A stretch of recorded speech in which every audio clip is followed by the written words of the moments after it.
The age-old debate, y'all. Who owns sports statistics?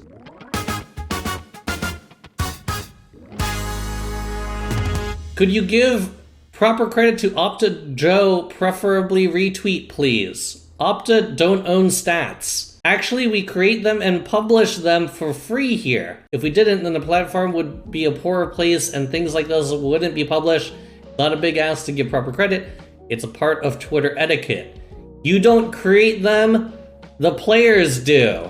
Ah, yes. The age-old debate, y'all. Who owns sports statistics? It's such a polarizing topic. Players are very invested in performing well, right? But when there's a new statistic out there that doesn't say they're good, you could obviously imagine that when you say a player's not good in something, they want to know why you don't think they're good. So how do you really reconcile the concept of players who want to be judged in different ways, statistically, people who generate statistics, good and bad, and then when someone is good in a particular statistic, that adoption of that statistic, widely across the analytics sphere. In baseball, it's pretty clear to see. There's a lot of metrics out there that suggest, who is a good power hitter, or who is good at generating runs. Predictive stats. They don't really describe exactly what's happening. Whereas other sports, they're just catching up, right? And then when that statistic is adopted, quote unquote,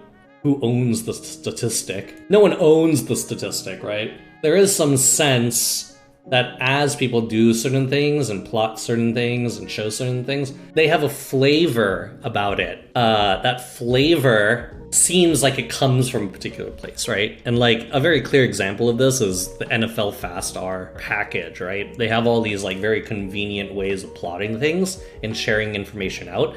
But when you do it in their style, from their package, all that stuff, that stylization, when I see a graph that looks like it's from NFL Fast R, I think they might not be doing anything new. They might just be correlating things that are already in the package, right? Because there's so many things in that package. But if they do something new and they use the package because it's a convenient way to plot things, then it's me thinking, oh, well, they're just plotting things and that are coming from this package, when really they're making their own stuff, and it's actually just very convenient to use the visualization packages in this different program or in this different package library, right? Who, quote unquote, owns statistics, you might not think anyone owns them, but that idea of who cites, who gets cited for it, who gets the credit for it, that is a thing. And when your branding's strong enough, then you're going to be recognized in ways like that, where your visualization is so strong that people mimic your visualization to gain more credit.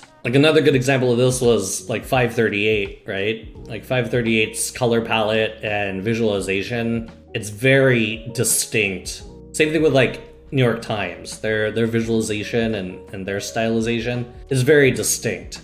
So when people mimic that style, it tends to come off oh, you're trying to look like 538 or trying to look like the New York Times.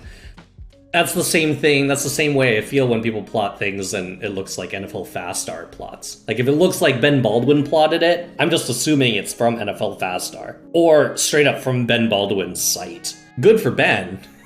Good for the NFL Fast R people. Bad for people who want to get their own work out there, in a way that isn't overshadowed by how they're sourcing their data or compiling their information.